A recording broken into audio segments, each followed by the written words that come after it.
माननीय शिवसेना पक्षप्रमुख उद्धव ठाकरे यांनी मान्यता दिलेल्या 17 लोकसभा उमेदवारांच्या नावांची घोषणा आज सकाळी शिवसेनेकडून करण्यात आलेली आहे। ही 17 नावं आपल्यापर्यंत आली असतील तर मी परत एकदा आपल्याला ती मी वाचून दाखवतो। बुलढाणा प्राध्यापक नरेंद्र खेडेकर, यवतमाळ वाशिम संजय देशमुख, मावळ संजोग वाघेरे पाटील, सांगली चंद्रहार पाटील, हिंगोली नागेश पाटील अष्टीकर, संभाजीनगर चंद्रकांत खैरे, धाराशिव ओमराजे निंबाळकर, शिर्डी भाऊसाहेब वागचौरे, नाशिक राजाभाऊ वाजे, रायगड अनंत गीते, सिंधुदुर्ग रत्नागिरी विनायक राऊत, ठाणे राजन विचारे, मुंबई ईशान्य संजय दिना पाटील, मुंबई दक्षिण अरविंद सावंत, मुंबई वायव्य अमोल कीर्तिकर, परभणी संजय जाधव आणि मुंबई दक्षिण मध्य श्री अनिल देसाई अशा 17 नावांची घोषणा माननीय शिवसेना पक्षप्रमुख उद्धव ठाकरे साहेबांनी केलेली आहे आणि एकूण 22 जागा शिवसेना लढते साधारण। उरलेली जी नावं आहेत 5 ही येत्या 2 दिवसात जाहीर केली जातील। त्याच्यामध्ये मग पालघर असेल, कल्याण डोंबिवली असेल, त्यानंतर मुंबई उत्तर असेल, हातकलंगणे असेल, अशी जी काही पालघर आहे उमेदवार निश्चित झालेले आहेत। पण त्या संदर्भात नावांची घोषणा ही येत्या 24 तासात किंवा पुढल्या अजून 2 दिवसात होईल। हातकलंगणेमध्ये लोकसभा मतदारसंघात स्वाभिमानी शेतकरी संघटनेचे राजू शेट्टी यांनी महाविकास आघाडीचा पाठिंबा मागितलेला आहे। ती जागा शिवसेनेकडे आहे आणि त्या संदर्भात आम्ही एकत्र बसून विचार करू आणि मग माननीय उद्धव ठाकरे त्या संदर्भात निर्णय घेतील।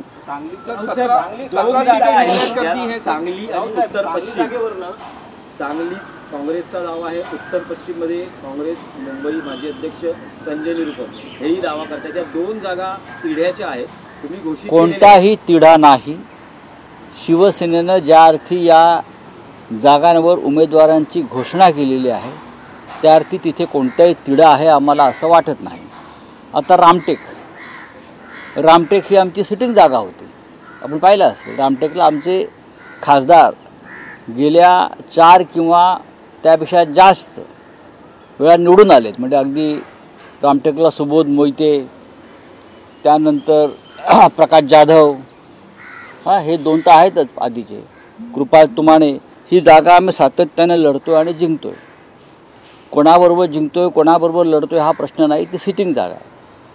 त्या जागेवर काँग्रेस पक्षानं आपला उमेदवार जाहीर केला, त्याच्यावरती आम्ही कोणत्याही प्रकारचा आक्षेप घेतला नाही, कारण चर्चेतून तो प्रश्न सुटला होता। त्या बदल्यामध्ये आम्ही ईशान्य मुंबई जागा लढू असं त्यांना सांगितलं।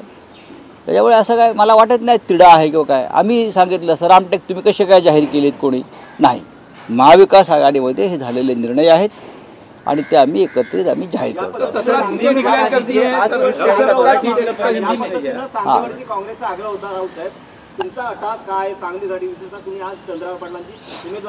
नाही, स्वतः चंद्रहार पाटलांच्या प्रचारासाठी शिवसेनेचे पक्षप्रमुख उद्धव ठाकरे सांगलीत जाऊन त्यांनी सगळ्यात पहिली मोठी प्रचारसभा घेतली मिरजेत आणि मिरजच्या प्रचंड सभेत त्यांनी चंद्रहार पाटील यांची उमेदवारी जाहीर केली। पश्चिम महाराष्ट्रामध्ये आमच्याकडे जागा नाही।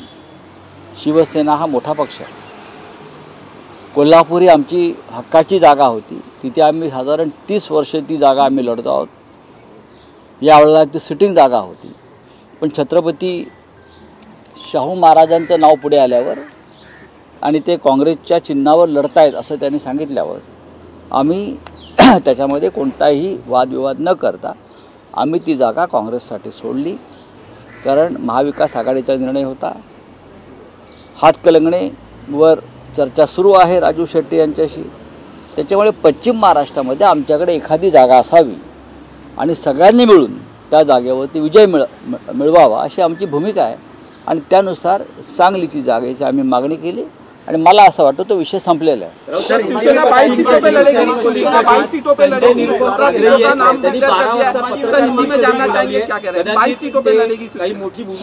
मला त्यांच्याविषयी माहीत नाही. ते एका वेगळ्या पक्षाचं नेतृत्व करतात, काँग्रेस पक्षात ते काम करतात. त्याच्यामुळे त्यांनी कोणता निर्णय घ्यावा किंवा काय आमच्यावर बोलावा त्यांचा प्रश्न आहे.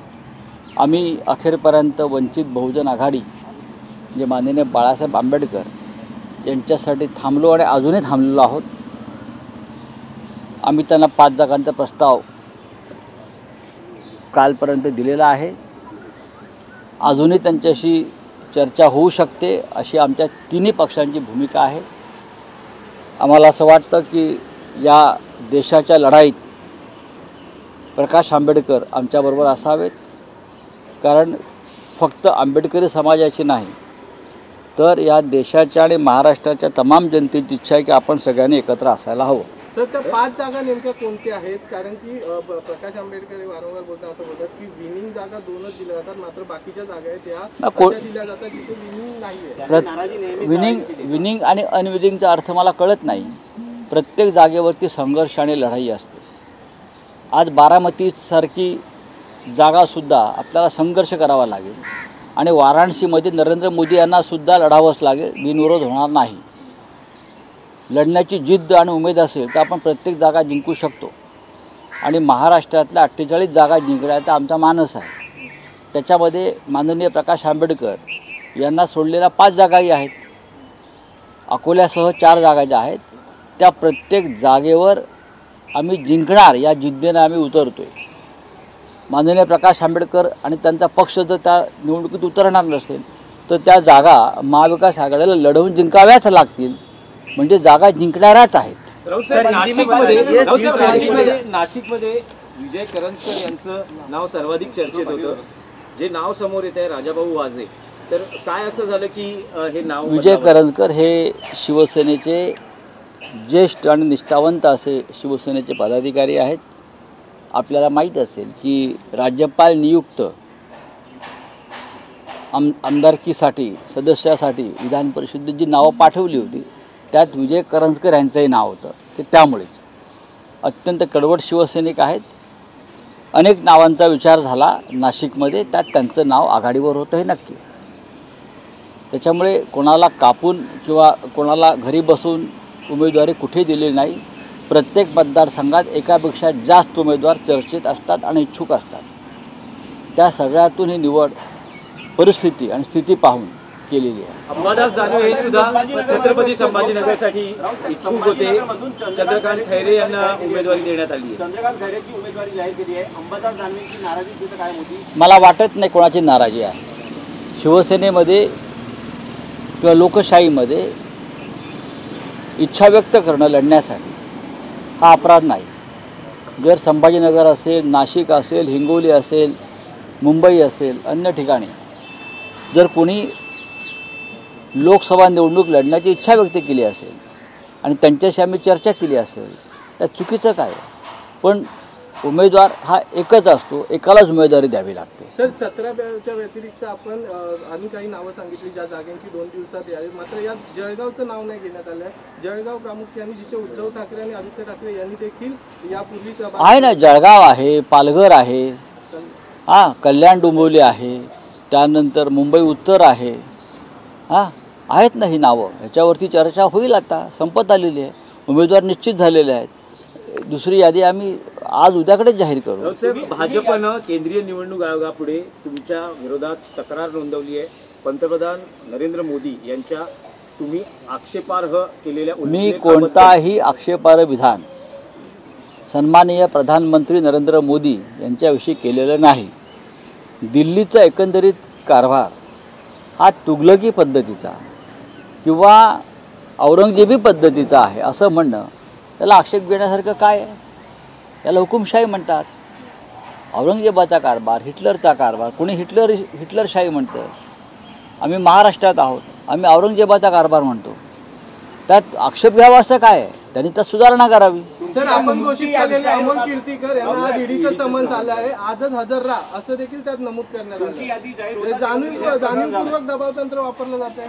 जे केजरीवाल यांच्या बाबतीत होतंय तेच महाराष्ट्रात मुंबईमध्ये शिवसेना, राष्ट्रवादी आणि काँग्रेसच्या बाबतीत होतं. पण कीर्तीकर असतील, अमोल कीर्तीकर असतील किंवा आम्ही सगळे असू, कोणत्याही दबावाला बळी पडणार नाही. तुम्ही ईडी लावा, CBI लावा, आणखीन काही लावा, ही तुमची सगळी हत्यारं भविष्यात बोथट ठरतील. आणि केजरीवाल हे मुख्यमंत्री म्हणून अजूनही तुरुंगातून काम करतायत आणि त्यांची लोकप्रियता ही मोदींपेक्षा जास्त झालेली आहे. अमोल कीर्तीकर यांना जर ईडीने अटक केली तर त्यांची उमेदवारी, त्याबद्दल काय भवितव्य? शुभ बोलरे नाऱ्या असं मी म्हणतो. पण तुरुंगातून ते निवडणूक लढतील की उमेदवार बदलला जाईल? अजिबात उमेदवार बदलला जाणार नाही. अमोल कीर्तीकरांच्या पाठीशी संपूर्ण शिवसेना ठामपणे उभी आहे. हे दहशतवाद, दबाव याला झुकणारे आम्ही नाहीत. जे जायचे डरपोक ते निघून गेले. आम्ही लढणारे लोक आहोत, त्यात अमोल कीर्तीकर आहेत. आम्ही लढू आणि वायव्य मुंबईची जागा जी अमोल कीर्तीकरांची उमेदवारी आम्ही जाहीर केली आहे तिथे त्यांचीच उम्मीदवारी कायम रहेगी. आज हमने शिवसेना की तरफ से 22 उम्मीदवारों की घोषणा की है. 17 हम 22 लड़ेंगे और 17 की घोषणा की है. आपको पता होगा इसमें मुंबई है और महाराष्ट्र के बहुत से इलाके से हमने आज उम्मीदवार घोषित किए हैं. जो मैं आपको अगर चाहे तो लिस्ट पढ़ के बताता हूँ. बुल्ढाना से नरेंद्र खेडेकर जी है, यवतमाळ वाशिम संजय देशमुख, मावळ संजोग वाघेरे पाटील, सांगली महाराष्ट्र केसरी, डबल महाराष्ट्र केसरी चंद्रहार पाटील, हिंगोली नागेश पाटील अष्टीकर, संभाजीनगर चंद्रकांतजी खैरे, धाराशिव ओमराजे निंबाळकर, शिर्डी भाऊसाहेब वागचौरे, नाशिक राजाभाऊ वाजे, रायगड अनंत गीते, सिंधुदुर्ग रत्नागिरी विनायक राऊत, ठाणे राजन विचारे, मुंबई नॉर्थ ईशान्य संजय दिना पाटील, मुंबई साऊथ मुंबई दक्षिण अरविंद सावंत, मुंबई नॉर्थ मुंबई वायव्य अमोल कीर्तीकर, परभणी संजय जाधव और मुंबई दक्षिण मध्य अनिल देसाई. ये हमारे 17 मतभेद जो चल रही थी जो सीटों को लेकर सर 5 सीटें बाकी है, जिसमें पालघर है, कल्याण डोंबिवली है, जळगाव है, ये है मुंबई नॉर्थ वाली सीट है और हाथकलंगने है. ये 4-5 सीटें हैं. आज शाम तक उसका फैसला हो जाएगा. उम्मीदवारों का चयन हो गया है, घोषित करना बाकी है. हाथकलंगने सीट के बारे में राजू शेट्टी जी से बातचीत चल रही है. वो चाहते हैं कि महाविकास आघाड़ी उनको सपोर्ट करे. प्रकाश अंबेडकर की तरफ से अभी तक कुछ? देखिए, प्रकाश अंबेडकर जी के साथ हमने कल तक चर्चा की है और आज भी करेंगे. हमने उनको 5 सीटों का प्रस्ताव दिया है और बातचीत 5 के आगे भी बढ़ सकती है. और हम चाहते हैं कि इस अग्नि परीक्षा की घड़ी में, इस संघर्ष की लड़ाई में प्रकाश अंबेडकर जी देश और संविधान रक्षा के लिए हमारे साथ उनकी ताकत रहे. ये देश की जनता की भावना है. सर, मुंबई बीजेपी ने इलेक्शन कमीशन को लेटर लिखा है. आप जो औरंगजेब वाला मामला आपने, मैंने किसी को व्यक्तिगत तौर पर टिप्पणी नहीं की है. जिस तरह से दिल्ली का कारोबार चल रहा है वो औरंगजेब की तरह चल रहा है, इतना ही मैंने कहा है. देश में लोकतंत्र है, मैंने उसमें क्या किया है, गलत क्या किया है. सर, मुंबई की कांग्रेस के साथ जो बातचीत चल रही है क्या वो रुक गई है? कांग्रेस के साथ सांगली और साउथ सेंट्रल को लेकर जो मुद्दा चल रहा था, क्योंकि सीटें उन्हें भी चाहिए थी, वही वाली. होता है, पूरे देश में ऐसा होता है. जब हम महाविकास आघाड़ी या किसी गठबंधन एनडीए इंडिया में बैठते हैं तो सीट शेयरिंग के बारे में हर पार्टी अपना अपना दावा करती है, लेकिन हमारी बातचीत अब खत्म हो गई है. कांग्रेस के साथ बात नहीं हो. मैं महाविकास आघाड़ी की बात करता हूँ, मैं किसी एक पार्टी की बात नहीं करूँगा. महाविकास आघाड़ी में हमारी बातचीत लगभग खत्म हो गई है. और देखिए, अभी रामटेक है, रामटेक हमारी सिटिंग सीट थी. अब कल कांग्रेस ने उनका उम्मीदवार का पर्चा भी भरा है, तो हमने क्या पूछा, ठीक है ना, बातचीत हो गई थी, रामटेक कांग्रेस को देना था, कांग्रेस ने अपना उम्मीदवार घोषित किया। अब जो सीटें हैं जो शिवसेना के खाते में आई है वो हम घोषित करेंगे। सर, मुंबई की 6 लोकसभा सीटें हैं, 4 पर आपका ऐलान हो चुका है, 2 के लिए कांग्रेस आग्रही थी, क्या कहना चाहेंगे? क्या हम मान लें कि 2 सीटों पर कांग्रेस लड़ रही है? बात ऐसी है, कांग्रेस के बारे में हमारी बातचीत पूरी हो गई है मुंबई के बारे में, और जो बातें हमारी बंद दरवाजे में हुई है मैं यहाँ खुलकर बात नहीं करूँगा, और लगभग सबका समाधान हो गया है। सर, भगतसिंग कोश्यारी यांनी अंबानींकडनं देणग्या घेतल्या असल्याची माहिती आता फक्त अंबानी, अजून काही नावं येतील। राजभवनामध्ये कुठे रोखे घोटाळा सुरू होता, तर कुठे डोनेशन घोटाळा सुरू होता राजभवनामध्ये। राजभवनात बसून राज्यपाल एक तर सरकार पाडत होते किंवा उत्तराखंडमधला त्यांच्या संस्थांसाठी इथे बसून देणग्या गोळा करत होते। हा अनैतिक असा कारभार राजभवनातून सुरू होता। याच्यावर खरं म्हणजे भारतीय जनता पक्षाने एक भूमिका स्पष्ट केली पाहिजे की राजभवनामध्ये सुद्धा खंडणी सत्र सुरू होतं का त्या काळामध्ये। महत्त्वाचं घटनात्मक पद आहे, त्या पदाचा गैरवापर करून राज्यपाल भगतसिंग कोश्यारी हे आमदारांवर दबाव आणत होते, आमदारांना आमिष दाखवत होते, बेकायदेशीरपणे सरकार पाडण्याच्या हालचाली करत होते, हे सर्वोच्च न्यायालयाने सांगितलं। आणि राजभवनात बसून पदाचा गैरवापर करून कोट्यवधी रुपये गोळा करत होते, हे माहितीच्या अधिकारामध्ये स्पष्ट झालं आहे। चलिए, थैंक यू।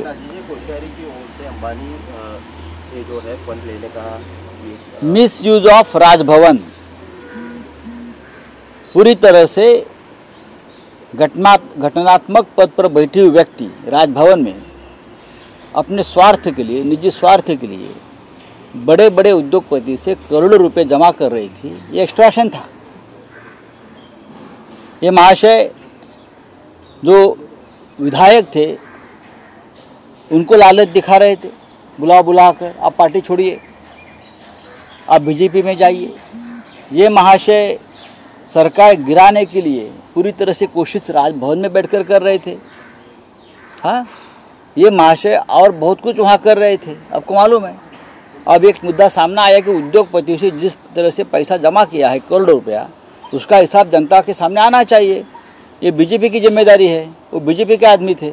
अमोल कीर्तीकर को सम्मान भेजा गया है। अमोल कीर्तीकर यांचं एक विधान आलं आहे की आमचं आणि भाजपचं बरं चाललं होतं, एनसीपी अजित पवारांना बरोबर घेतल्यानं आता त्यांना बरोबरीचा वाटा द्यावा लागेल, त्यांना घ्यायची काही गरज नव्हती। मग आता भिंतीवर डोकं फोडून घ्या, हमें क्या बोलना। अमोल कीर्तीकर को सम्मान भेजा गया। अमोल कीर्तीकर जी जो हमारे पार्टी के उपनेता है और मुंबई वायव्य से, नॉर्थ से हमारे पार्टी के लोकसभा के उम्मीदवार हैं। जैसे उनका नाम घोषित हुआ उनको ईडी का समन्स आया।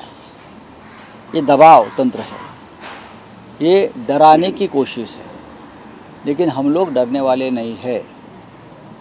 अमोल कीर्तीकर ही हमारे उम्मीदवार रहेंगे। परंपरा राहिलेली आहे की सामनामधून यादी जाहीर होत होती एकंदरीत उमेदवाराची, पण तुम्ही डेस्कवरून आज जाहीर केलं, नेमकं कारण काय? जग पुढे गेलं आहे, जग फारच पुढे गेलं आहे। इतर पक्षांनाही प्रश्न विचारा, त्याने सुद्धा याच माध्यमातून जाहीर केले आहेत। मग आम्ही काय दळत बसायचं? शिवसेना भवनामध्ये सर्व मजल्यांवरती तुम्हाला माहीत आहे रिपेअरिंगचं काम चालू आहे।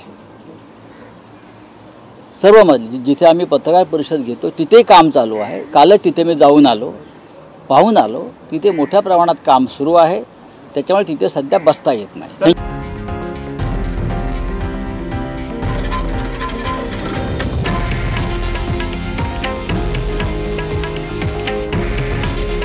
हे आहे देशातील नंबर 1 न्यूज नेटवर्क आणि आपण पाहत आहात TV9 मराठी। काळजी तुमची, हित महाराष्ट्राचं।